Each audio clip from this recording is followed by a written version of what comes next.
Selamat malam, salam sejahtera. Terima kasih karena bersama dengan saya di Nazilin Unity Channel. Kalau kemarin kita digemparkan dengan Ketua Bersatu Perlis memohon ataupun mencabar supaya Menteri Besar Perlis letak jawatan Ketua sebagai Menteri Besar.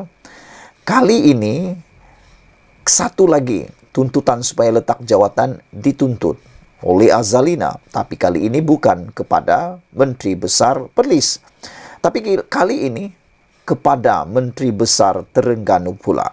Azalina mencabar Samsuri letak jawatan Menteri Besar Terengganu dan dicabar bertanding pilihan raya kecil Kemaman secara kosong atau tanpa jawatan Menteri Besar.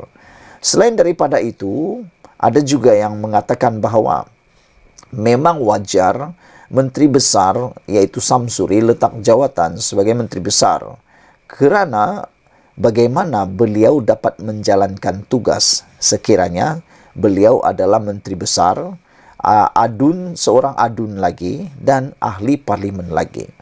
Bagaimana beliau dapat membahagikan masa untuk menjalankan tugas dengan proaktif dan sangat proaktif, kata mereka lagi.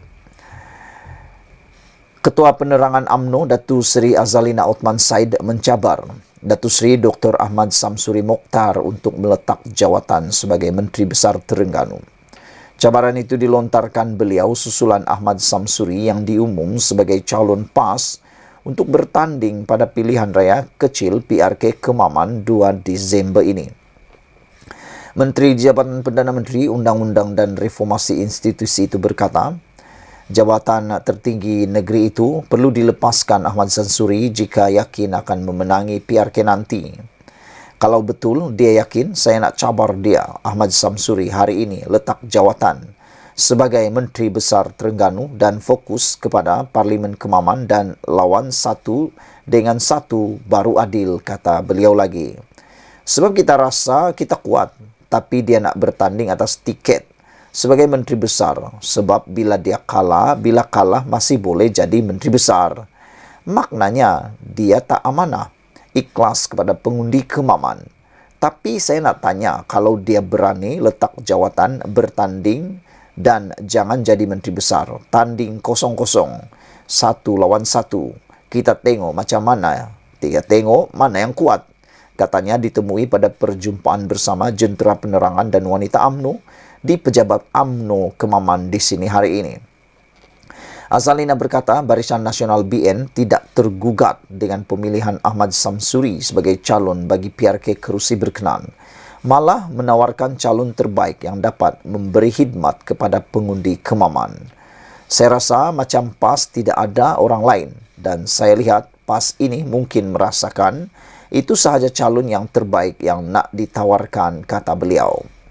Semalam PAS mengumumkan untuk mempertaruhkan Ahmad Samsuri, Menteri Besar Terengganu, untuk mempertahankan kerusi Parlimen Kemaman pada PRK 2 Disember ini. Proses penamaan calon bagi pilihan raya itu ditetapkan esok. Sebelum ini, Barisan Nasional mengumumkan parti itu bakal diwakili Jeneral Bersara Tan Sri Raja Muhammad Afandi Raja Muhammad Noor. Sekian dulu untuk kali ini. Jangan lupa tinggalkan komen anda, tekan butang subscribe. Malaysia kita punya, kita jaga sama-sama, cintai Malaysiaku. Bye-bye. Selamat malam, salam sejahtera. Terima kasih kerana bersama dengan saya di Nazilin Unity Channel. Tak mampu menang tanpa Perikatan Nasional, kenyataan Muhyiddin ini membuktikan terdapatnya bibit-bibit keretakan hubungan bersatu dengan PAS yang semakin kritikal. Ikuti terus ulasan ini dipetik dari negaramerdeka.com. Muhyiddin Yassin berpendapat PAS tidak akan mampu mencipta kemenangan besar andai parti itu bergerak sendirian seperti sekarang. Menganggap pencapaian PAS sebagai sudah tepu, pengurusi Perikatan Nasional itu menjelaskan hanya boleh bergerak bersama parti lain mereka mampu membentuk cabaran yang bermakna. Dengan cara itu jugalah bekas Perdana Menteri berkenan, PAS boleh mengumpul undi yang luar biasa, kata beliau. PAS Bersatu dan Gerakan melihat ini, yaitu kerjasama dengan Gabungan Perikatan Nasional sebagai satu kekuatan. Mereka, yaitu PAS, tak boleh bersendirian. Boleh, tetapi kesannya tak sebegini besar, kata beliau lagi. Beliau memberikan contoh kemenangan Hadi Awang yang telah meningkat majoritinya daripada 10 hingga 15 ribu, kini menjadi 40 ribu undi majoriti. Jadi itu yang dikatakan oleh Muhyiddin sebagai perubahan daripada tepu kepada kemenangan yang lebih besar.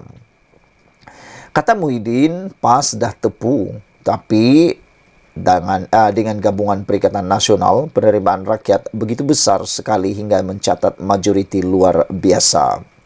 Muhyiddin yang juga ahli Parlimen Pagoh itu juga yakin PAS tidak akan meninggalkan Perikatan Nasional di sebalik kenyataan Perdana Menteri Anwar Ibrahim yang mempelawa parti berkenan menyertai Kerajaan Perpaduan. Setahu saya, tak berganjak sebab PAS pun bijaksana kerana tahu tiada parti politik boleh berjuang bersendirian, solo dan boleh membentuk kerajaan, kata Muhyiddin.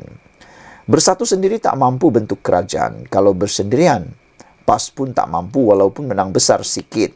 Malah mereka lebih lama daripada kita, kata beliau lagi. Saudara-saudara sekalian, Muhyiddin yang juga pengerusi Bersatu berpendapat, kerjasama yang cuba dibentuk antara PH dan PAS tidak akan berjaya kerana tidak sehaluan dari segi ideologi dan pegangan agama yang berbeza. Sebelum ini, Anwar berkata dia pernah memberi tawaran kepada PAS untuk menyertai kerajaan yang dibentuk hasil kerjasama pelbagai parti ekoran kegagalan mana-mana pihak mendapat majoriti muda di Dewan Rakyat. Walaupun PAS menolak tawaran itu ketika itu, Anwar berkata dia tidak akan menghalang kerjasama itu cuba untuk diusahakan lagi pada masa hadapan. Pada PRU 15 lalu, PAS menang 43 kerusi parlimen dan hampir keseluruhannya adalah majoriti Melayu. Parti itu dengan kerjasama PN juga menawan Perlis, Kedah, Kelantan dan Terengganu, perkembangan yang disifatkan sebagai gelombang hijau oleh penganalisis politik tanah air.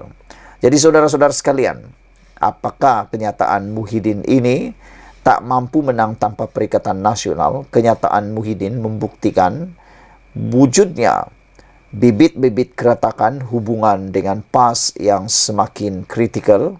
Bersetujukah anda dengan tajuk ini? Kerana seakan-akan ianya menjadi bukti yang lebih kukuh sekarang bahawa PAS mungkin akan meninggalkan Perikatan Nasional. Sekian dulu untuk kali ini. Ikuti terus ulasan selepas ini. Selamat malam, salam sejahtera. Terima kasih kerana bersama dengan saya di Nazlin Unity Channel. Persoalan pertama saya untuk anda semua ialah, adakah anda setuju dengan pendapat dan kenyataan Muhyiddin ini yang dipetik daripada Harapan Daily? Muhyiddin kata, sokongan untuk PAS tepu sebelum sertai Perikatan Nasional. Benarkah apa yang dikatakan oleh Muhyiddin ini? Betulkah PAS